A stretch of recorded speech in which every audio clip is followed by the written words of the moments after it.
banyak praktisi hukum dia akan bebas setelah PN1 habis tanggal 2 Juni dan sebagainya. Ini kan membuat saudara ini kita ini seperti di PHP gitu. Saudari NM dan saudari IM ini, dugaan kami ini sebenarnya bukan orang yang bertanggung jawab utama, Bang. Kesannya kan kayak mengorbankan Nikita ini. Jadi Nikita tumbal, sementara orang yang penanggung jawab utama dalam persoalan ini itu kayaknya nggak ada di situ. Kalau saudari NM ini mengungkapkan fakta yang sebenarnya nanti di fakta persidangan, akan terlihat, Bang, siapa sebenarnya yang bertanggung jawab terhadap peristiwa pidana ini.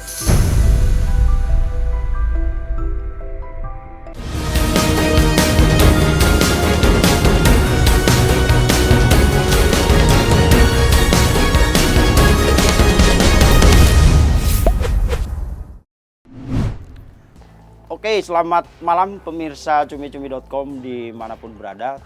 Hari ini spesial interview, kembali kedatangan tamu yang hari ini spesial. Walaupun beliau udah berapa kali sih datang ke studio cumi-cumi.com. Ini terkait peristiwa hukum yang terjadi hari ini, di mana Nikita Mirzani yang selama ini ditahan di tahanan Polda Metro Jaya, hari ini dilimpahkan ke tahanan kejaksaan. Ya. Dan ada di samping saya sekarang Bang Biring. Selamat malam Bang Biring. Bang Vincent, selamat malam. Ya. Selamat malam masyarakat dan pemirsa semua ya. Ya. Hari ini agak beda ya.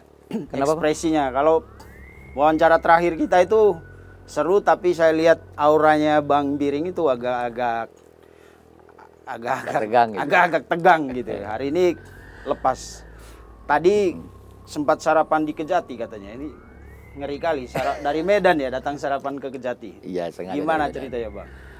Ya, jadi sesuai dengan informasi yang kita peroleh, Bang, ya, itu dari media sebenarnya ini. Kan kita sebenarnya penasihat hukum itu kan harus mendapatkan informasi resmi dari pihak penyidik, ya.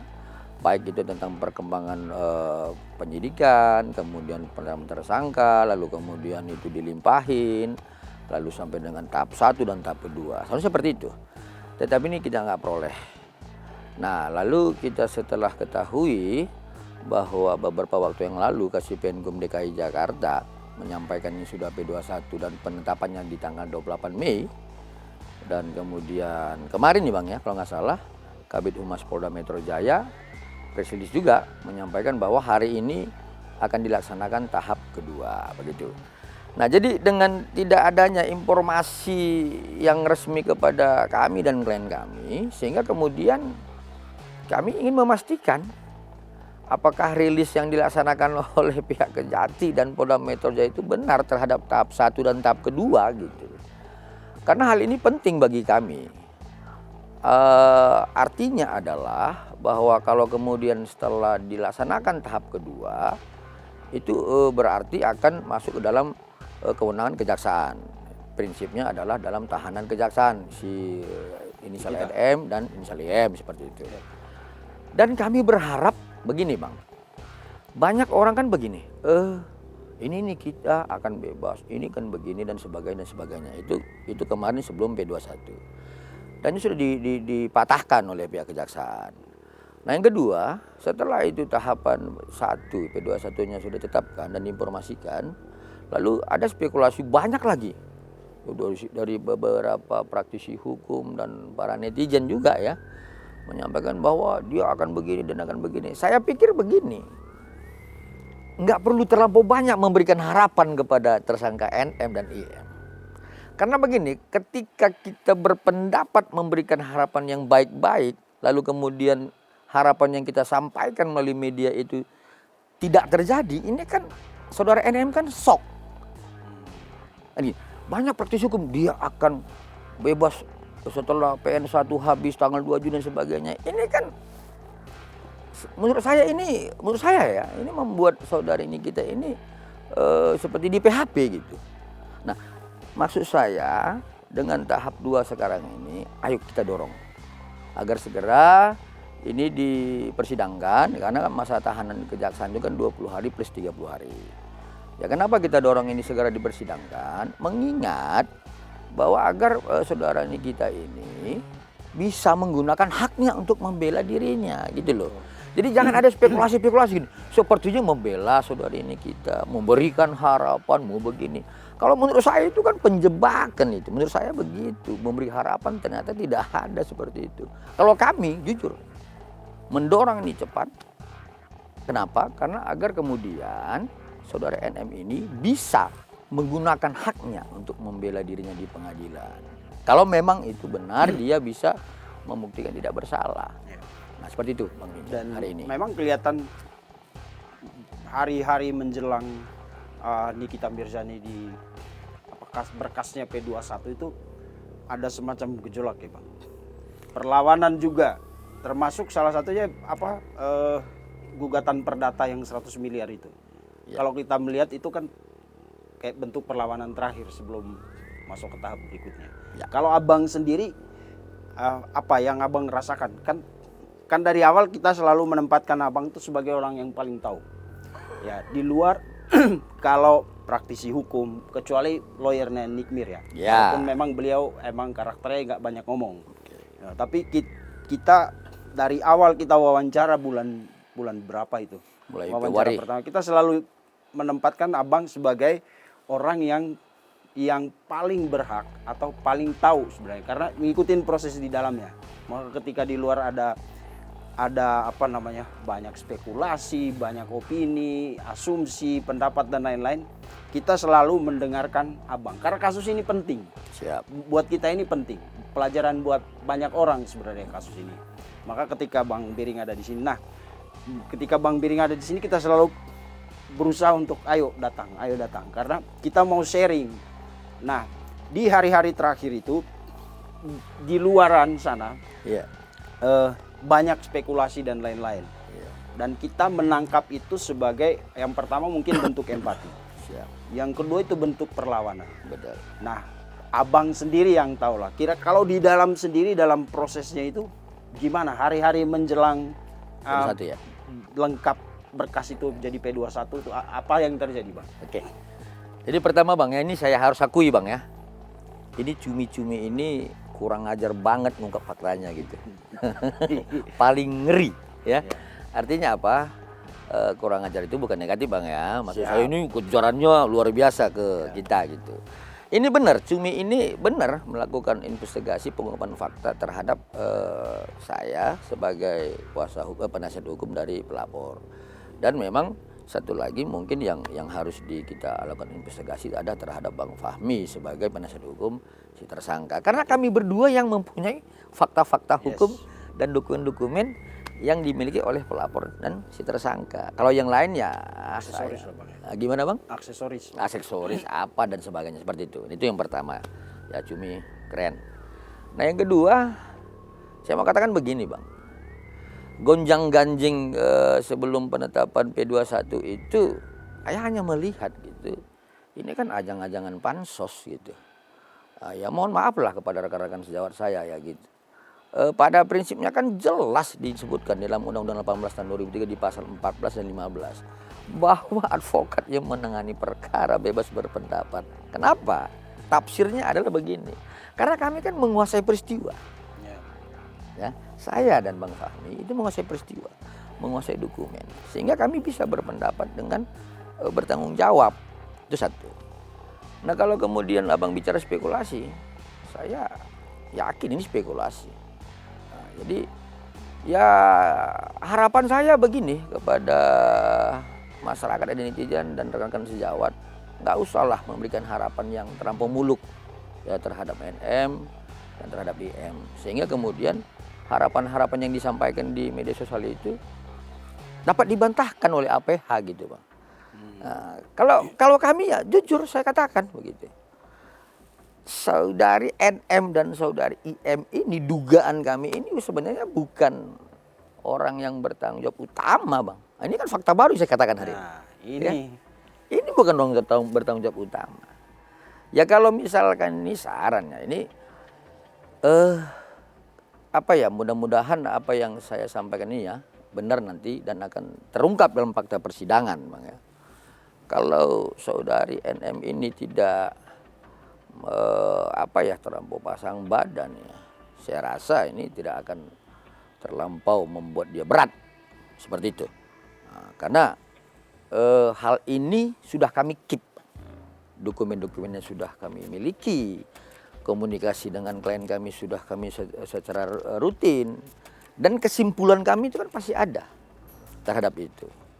Nah, jadi kalau kami dan Bang Fahmi sudah pasti akan berbicara tentang kepentingan klien kami. Kalau yang lain Bang, saya rasa hanya spekulasi Bang, ya seperti itu Bang. Ini kita bukan tersangka utama ya. Ini harusnya bukan apa tadi Abang bilang? Sebenarnya dia bukan orang yang harus paling diberatkan dalam peristiwa ini. Bukan yang paling bertanggung jawab. Iya, Ya. seperti itu. Makanya kemarin Abang sempat bilang harusnya ada 2 peristiwa itu ya. 4 peristiwa Bang. 4 peristiwa. 2 peristiwa yang harusnya mengaitkan 2 orang yang lain Iya, itu kan. Tapi itu. udahlah nih kita aja yang masuk. Tapi gini Bang, nanti kan orang bilang kalau memang dia bukan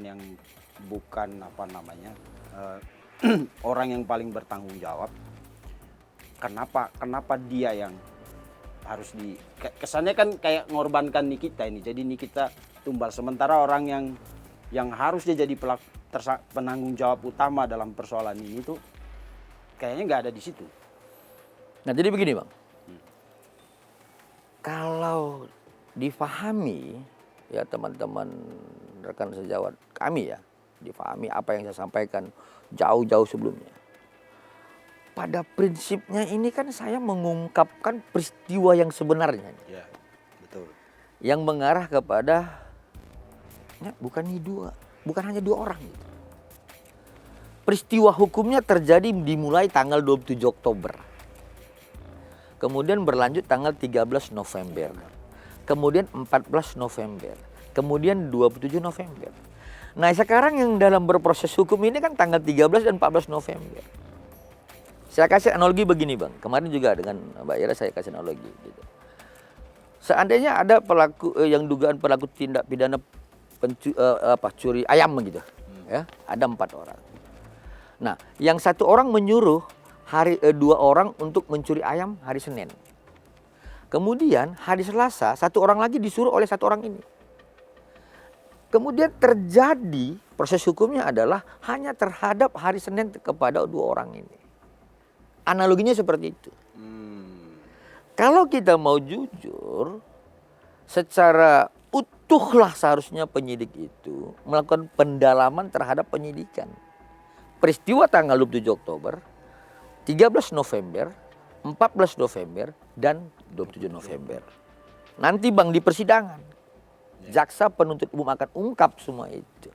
Nah, di situ Bang, di situ akan terlihat apakah saudari NM dan IM ini merupakan orang yang paling bertanggung jawab atau tidak. Kalau menurut saya, ya ini saya ya Bang ya, saya tidak ada masalah secara emosional dengan tersangka NM dan IM, nggak ada. Bahkan jujur, di sisi lain, kan saya beberapa kali sampaikan, kalau Nikita ini adalah salah satu idola saya dalam ibu yang tangguh begitu. Sisi yang lain seperti ini penegakan hukum, sudah pasti saya tidak setuju dengan dia. Nah, artinya apa? Kalau saudari NM ini mengungkapkan fakta yang sebenarnya nanti di fakta persidangan, artinya mendukung apa yang disampaikan oleh dakwaan jaksa, akan terlihat Bang, siapa sebenarnya yang bertanggung jawab terhadap peristiwa pidana ini. Seperti itu Bang. Berarti nyambung nih, ada lawyer yang mengatakan Nikita jangan pasang badan gitu ya. Ya, sudah ada omongan-omongan seperti itu. Jangan-jangan Abang udah ngobrol sama orang lain. Enggak sih Bang. Jadi gini Bang. Jadi tadi sih waktu saya sarapan di Kejaksaan Negeri Jakarta Selatan, saya sempat lihat di media beberapa praktisi hukum. Nah, salah satunya itu Laiku Rasman Nasution. Nah, kalau gua jumpa sama dia Bang, pasti aku sama dia ngopi dan kusuruh bayar kopi aku Bang. Nah, kenapa? Baru kali ini dia tepat nih. Nah, artinya apa? Iya. Dia objektif. Kenapa gue bilang Laiku Rasman objektif? Ya, pada prinsipnya kan dia punya masalah nih dengan NM. Yes. Ya kan Bang? Iya, betul. Tapi dia tidak berbicara secara emosional. Yeah. Dia objektif. Nah, artinya saya berharap loh kalau kemudian ada praktisi-praktisi hukum berpendapat objektif lah. Jangan maksudnya begini, membawa kepentingan-kepentingan sehingga mengorbankan orang yang sedang berperkara gitu. Nah, Laiku Rasman ini sangat objektif. Dia punya masalah dengan si NM, tapi dia berbicara objektif secara hukum. Jangan pasang badan. Nah, sama seperti saya objektif. Ditambah lagi dengan memang saya tidak ada masalah dengan saudara NM. Ini kan hanya sebatas saya sebagai penasihat hukum dari Dr. Anja Gladys. Nah, itu objektif itu. Dan ada beberapa praktisi hukum yang lain lah. Seperti itu, Bang. Berarti selanjutnya emang tergantung Niki. Lu mau pasang badan apa enggak? Iya kan? Ya saya pikir begitu, terserah. Artinya apa? Saya pikir pun Bang Fahmi punya pendapat yang mungkin sama nanti kalau kemudian fakta-fakta persidangan ini akan terungkap seperti itu, Bang. Tapi untuk bebas 100% dari jeratan hukum enggak ya? Oh, itu enggak, Bang, itu enggak mungkin bebas. Cuman hanya sebatas dia tidak akan menjadi satu orang yang paling bertanggung jawab dalam peristiwa ini. Nah, itu akan mungkin ada satu peringanan terhadap dia lah. Ya. Gitu. Persoalannya pasalnya berlapis, apalagi ada TPPU, itu kan ancamannya berat banget, Bang. Ya Bang, jujur saja, saya pikir tentang TPPU itu, saya duga Bang ya, tersangka NM ini tidak terlampau berpikir ke sana lah. Tetapi ya udahlah, nanti di fakta persidangan lah kita lihat nanti siapa sebenarnya melakukan apa ini semua. Intinya tentang peristiwa hari ini kayaknya kita sampai di situ aja Bang ya. Siap. Terakhir kan nanti akan terungkap fakta di persidangan itu bahwa seperti yang Abang bilang tadi, Nikita itu seharusnya bukan penanggung jawab utama, ya kan? Kalau nanti fakta itu terungkap, Bang, apa akan ada proses hukum lanjutan lagi? Maksudnya di P21 lagi atau apa untuk pelaku yang ternyata pelaku apa? Bukan pelaku ya, untuk subjek yang ternyata harusnya jadi penanggung jawab utama tapi tidak masuk di situ karena mungkin entah kesalahan konstruksi hukum dari awal atau memang Niki yang terlalu tampil gitu. Nanti kalau diungkap di fakta persidangan itu akan jadi kasus baru atau gimana, Pak? Ya, jadi begini Bang, terhadap ini sebenarnya dalam satu kasus yang sama ya, tetapi mungkin kalau dalam fakta persidangan akan terungkap ya, baik itu dengan dakwaan jaksa, kemudian dengan saksi ahli, kemudian dengan keterangan klien kami sebagai pelapor dan saksi-saksi yang dihadirkan oleh klien kami, itu akan dilaksanakan mekanisme hukum yang biasa, yaitu adanya split ya, P21 lanjutan. Seperti itu. Nanti secara umumnya Bang, normatifnya jaksa akan meminta kepada majelis hakim untuk kemudian memerintahkan kepada penyidik untuk melanjutkan terhadap apa yang disampaikan dalam dakwaan itu Bang. Itu biasa seperti itu. Dan jadi pada intinya saya yakin dan percaya fakta-fakta persidangan itu akan mengungkap peristiwa yang sangat utuh Bang. Saya yakin itu. Anggaplah ini episode 1 dulu ya. Siap. Nanti akan ada episode 2. Siap. Oke, dan kita tidak bisa berlama-lama karena Ya. katanya ini jam 5 harus terbang ya Bang? Iya. Tapi iya. bela-belain ke sini kita sih terima kasih. Iya. Tapi kemarin kan saya dengar informasinya, saya tadi santai-santai aja, nggak mau hubungin Abang karena kan pasti sibuk di Kejati kan. Iya. Tapi tiba-tiba katanya udah ke sini Iya, karena Bang. harus pulang ke Medan Iya. sore ini. Iya. Ada apa di Medan, Bang? Jadi begini Bang. Mau nikah lagi ya, Bang? Sebenarnya kan selain advokat ini latar belakang saya sebelumnya adalah seorang aktivis Bang ya. Dan ketepatan saya sekarang menjadi ketua DPC salah satu kelompok aktivis di Kabupaten Karo yaitu Pospera. Nah kemudian beberapa waktu yang lalu teman-teman dari Pospera Kabupaten Karo yang saya pimpin itu mencoba. Bentar. Ya. Saya jadi paham nih kenapa anak Medan bisa bertarung di Jakarta. Ternyata orang Pospera tuh. Siap. Oh, Saya ketua DPC Pospera Kabupaten Karo Bang. Iya. di bawah Saya bidang Bang Adian. Paham saya kalau udah nyebut Pospera, saya aja takut Bang kalau dengar Pospera itu. Anak-anak forkot Saya pernah gitu. ketemu bos Abang kayaknya. Siap. Sorry Bang Adian. Orang Pospera. Iya. Oke. Paham. Saya paham. Jadi di kampung kita coba Bang ya, kita coba untuk artinya membongkar konspirasi pembukaan judi yang sangat marak di Tanah Karo gitu. Ya kita duga adanya keterlibatan oknum-oknum Polres Tanah Karo gitu. Waduh. Nah, beberapa waktu yang lalu ada anak-anak Pospera itu main untuk melakukan unjuk rasa di Polres Tanah Karo, minta ditutup. Tetapi nggak ditutup-tutup. Tadi anak-anak Pospera itu juga ribut di Polres Tanah Karo menyampaikan aspirasinya. Kenapa nggak ditutup? Sudah 3 hari gitu. Nah, pada saat melakukan unjuk rasa ditangkapi, Bang. Anak-anak Pospera, ya anggota-anggota saya di Tanah Karo ditanggapi, ya maka kemudian saya harus hadir di kampung untuk kemudian berbicara kepada Kapolres. Sebenarnya ada apa? Masa gara-gara ban anggota saya ditangkap, masa yang judi itu nggak ditangkap? Kan ini kan hal yang sangat jauh gitu loh. Ada judi yang beredar di Kabupaten Karo, kemudian bukan banyak narkoba di Kabupaten Karo nggak ditangkapi. Bakar ban untuk nutup judi dan menangkap pelaku pada narkoba nggak ditangkap. Ini hal yang sangat aneh bagi kita, Bang. Jadi saya harus turun. Saya akan lawan itu semua itu, Bang. Maka saya buru-buru. Mohon maaf, Bang. Jadi kenapa buru hari ini gitu?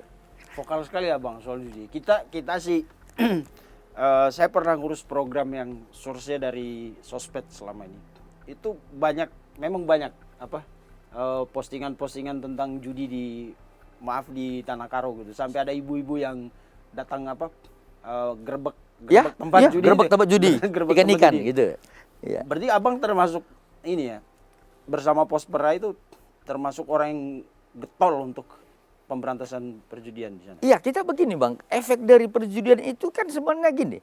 Ketika lu kalah, lu maling coklat tanaman, Bang ya, petani, lu maling ayam, lu maling apalah hasil pertanian. Itu kan sangat merugikan masyarakat. Tapi kalau lu minta judi sendiri, kalah sendiri kan nggak ada masalah. Ini kan efeknya kepada masyarakat banyak gitu. Dan dugaan kita oknum dari Polres Tanah Karo itu membackup seperti itu. Faktanya adalah ketika kita minta ditutup judi 3 hari lalu, kita kasih waktu 2 hari, faktanya nggak ditutup sampai sekarang gitu loh. Nah ini kan persoalan besar.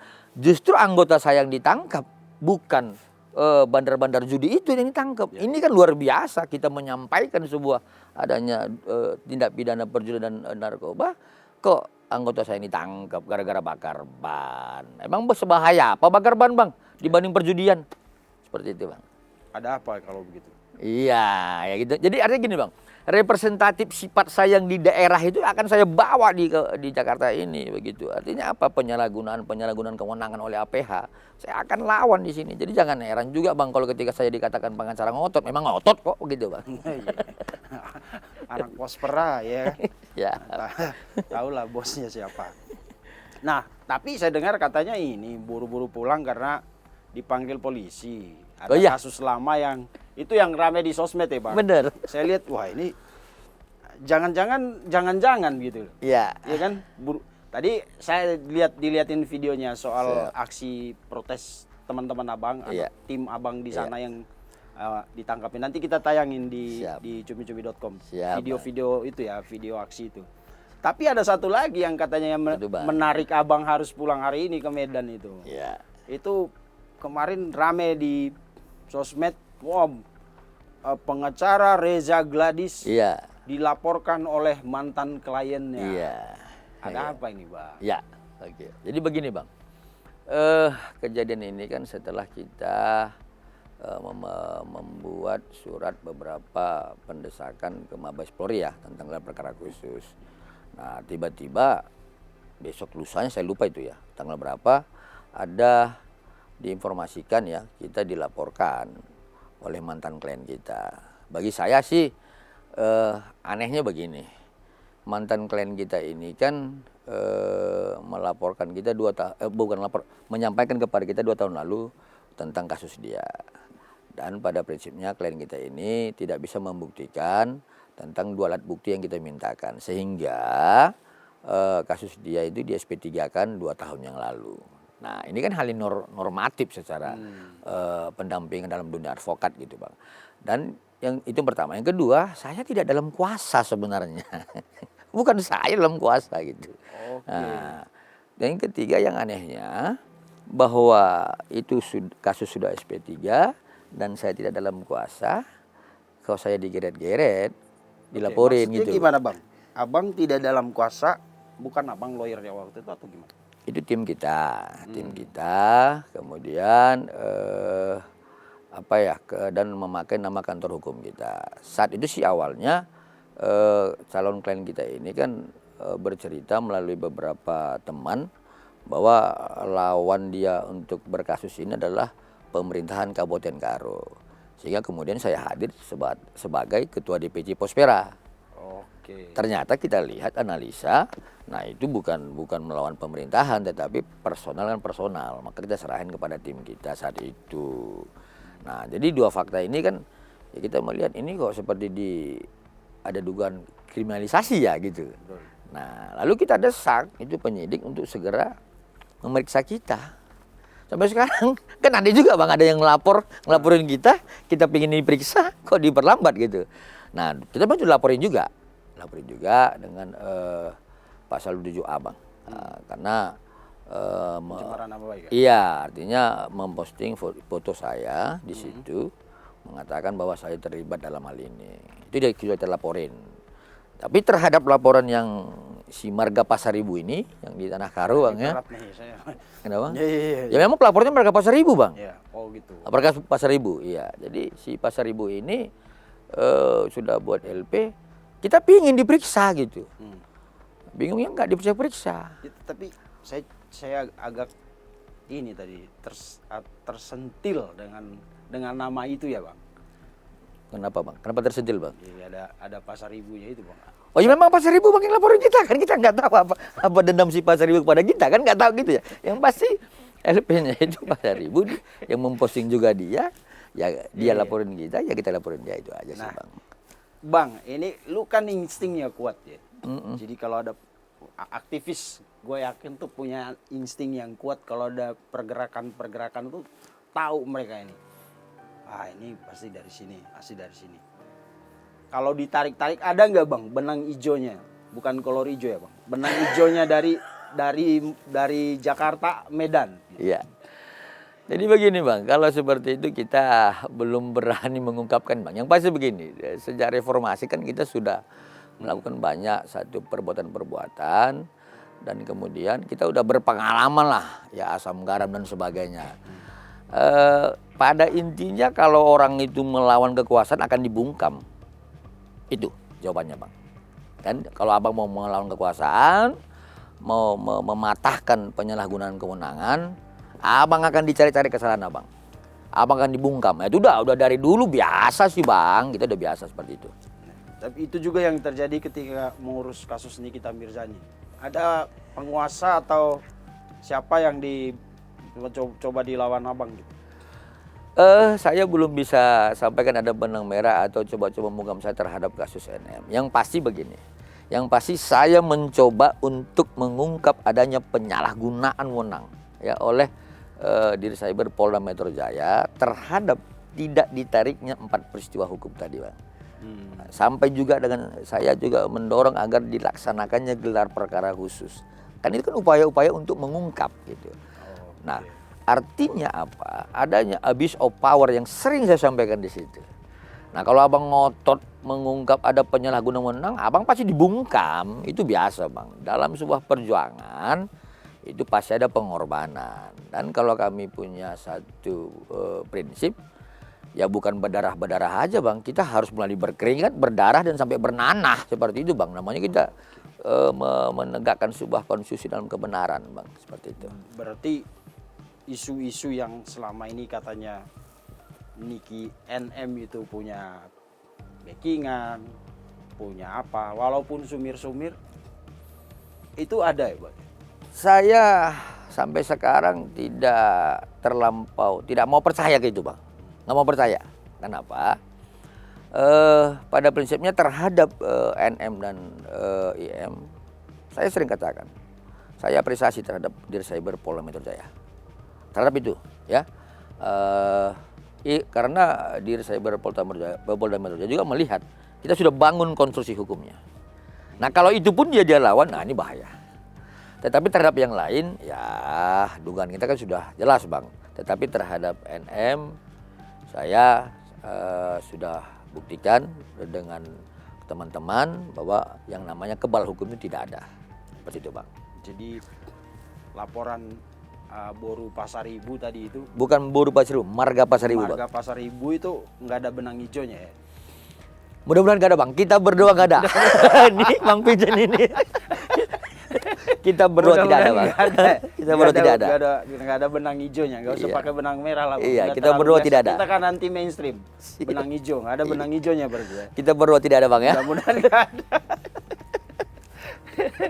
Siap. Oke Bang, berarti Bang kita diburu waktu. Siap. Terakhir Bang, Siap. saya secara pribadi dan teman-teman kita selalu bedah kasus kalau di redaksi itu apa yang harus kita lakukan, kita sudah sampai di mana. Jadi ketika kasus ini kita mirsani itu kita gambar Bang, Oke. siapa aja yang Oke. terlibat, siapa yang harus kita gali. Dan sayangnya yang paling terbuka dan paling banyak memberi kita informasi itu Bang Biring. Oke, makasih, Dan Bang. dari awal saya termasuk orang rasional. Jadi melihat konstruksi hukum yang Abang buat, argumentasi tidak ada yang dilebihkan. Walaupun awal kita bilang, Bang jangan ngomong pasal lah. Tapi saya kemudian paham kalau mau bicara hukum memang harus ngomong pasal. Gitu. Siap. Akhirnya dan sampai hari ini, sampai kemarin ya kita masih diskusi kira-kira kapan nih, Rabu atau ini ternyata Senin nih kemarin ya, Senin, Bang. penetapan P21 itu. Dan terima kasih, walaupun nanti kita masih akan berjalan terus kan proses sidang, apalagi ada episode 2 yang Abang bilang itu Yes. lebih seru lagi. Di Dan fakta persidangan, Bang ya. mudah-mudahan dengan obrolan kita selama proses pemeriksaan penyidikan Nikita Mirzani ini jadi pelajaran hukum juga bagi pemirsa cumi-cumi.com dimanapun berada, bahwa kebenaran itu bukan soal jumlah ya, bukan soal mayoritas minoritas gitu, tapi kebenaran ya kebenaran gitu. Nah terakhir saya mau dengar nih closing statement untuk tahap pertama nih kita Mirzani, mau ke tahap 2 kan. Apa yang sejauh ini Bang, apa yang Abang mau sampaikan ke penonton kita di rumah? Baik. Saya mau sampaikan kepada ya khususnya penonton di cumi-cumi.com Bang ya. Kalaupun nanti ada yang haters terhadap cumi-cumi terserah, tapi dia harus dengerin ya. Pertama saya sampaikan bahwa klien kami Dr. Reza Gladys tidak ada rasa dendam sedikit pun terhadap saudara Nikita. Klien kami hanya ingin bahwa proses hukum ini berlanjut. Tetapi terhadap orang yang harus bertanggung jawab dengan dugaan peristiwa pidana ini, klien kami akan terus berjuang. Karena klien kami merasa juga bahwa saudara NM ini adalah orang yang dikorbankan. Dugaan kami seperti itu. Jadi sehingga mudah-mudahan nanti kami dapat berjuang ya bersama dengan klien kami dan saksi yang lain untuk mengungkapkan fakta-fakta yang sebenarnya. Demikian Bang Pijen. Yes. Ini yang apa namanya, penanggung jawab sebenarnya udah mulai deg-degan nih Bang. Wah saya bukan. Wah saya kayaknya dikampangin lagi nih episode 2 ini ya.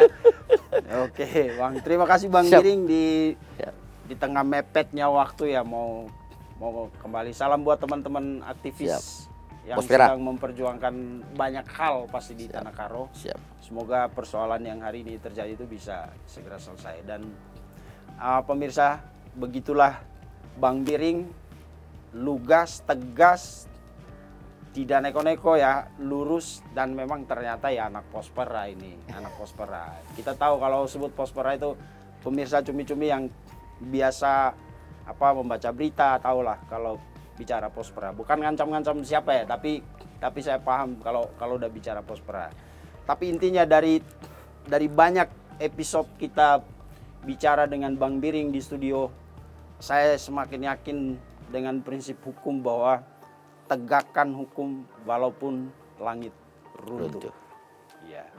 Selamat malam, sampai jumpa di episode selanjutnya.